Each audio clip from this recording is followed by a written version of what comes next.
সালামু আলাইকুম। আজকের এই ভিডিও শুনে যাদের মনে একটা পুনপুণ্য খুশি আসবে তারা ভিডিওটা শেয়ার করবেন। তবে ঘটনাটা আসলে ঘটতে পারে নাই, কিন্তু অল্পের জন্য বাইচা গেছে মার্কিন প্রেসিডেন্ট ডোনাল্ড ট্রাম্প।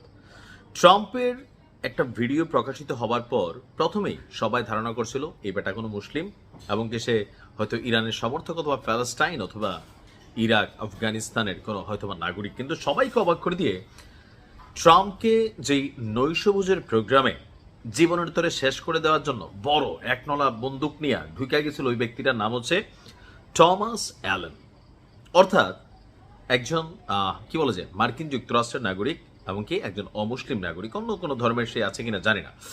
তার বয়স হচ্ছে 31 বছর। এখন কেন আসলে এই ঘটনা ঘটলো এবং কি কিভাবে এই ঘটনা ঘটলো, আদালতে দোষ স্বীকার বা অস্বীকার করে আদালতে আনুষ্ঠানিকভাবে এই টমাস অ্যালেন কোনো কিছুই প্রকাশ করেনি। তার বিষয়টাতে রহস্যের দানা আরও একটু বেঁধেছে। দর্শক, ঘটনার প্রেক্ষাপট হচ্ছে গত শনিবার আমরা দেখলাম যে নৈশভোজের আগের দিন হোটেলে অতিথি হিসাবে চেক ইন করছিলেন অ্যালেন। এই সময় তিনি এলাকাটিকে পর্যবেক্ষণ করছিলেন। একটা ভিডিও প্রকাশিত হয়েছে। নৈশভোজ অনুষ্ঠানের আগের দিন সন্দেহভাজন ওয়াশিংটন হিলটন হোটেলের একটি করিডোর দিয়ে তাকে প্রথমে হাঁটতে দেখা যায় এবং পরে তিনি জিমে ঢোকেন। অভিযুক্ত ব্যক্তি একটি আধা স্বয়ংক্রিয় পিস্তল, একটি পাম্প অ্যাকশন শটগান এবং 3টি ছুরি তার সাথে বহন করছিল। টেরেস লেভেল দিয়ে দৌড়াচ্ছিলেন, যা হোটেলের বেজমেন্টে থাকা বলরুমের একতলা ঠিক উপরে। ওই বলরুমেই সাংবাদিকদের সাথে নৈশভোজের আয়োজন করা হয়েছিল ডোনাল্ড ট্রাম্পের।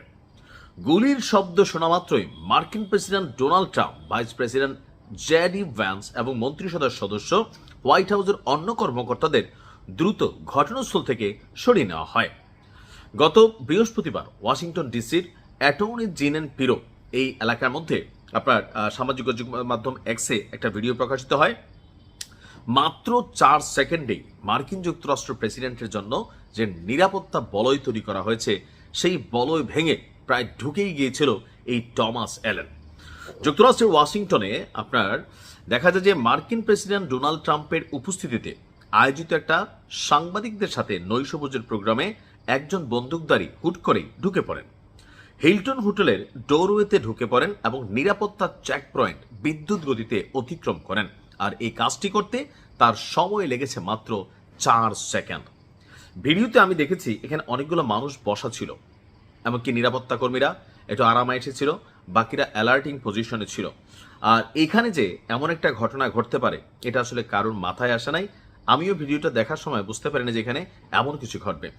তদন্তকারীরা বলছেন যে গত শনিবার হিলটন হোটেলে ওই ঘটনার এক পর্যায়ে অভিযুক্ত হামলাকারী হোঁচট খেয়ে পড়ে যান এবং তাকে দ্রুত গ্রেপ্তার করা হয়।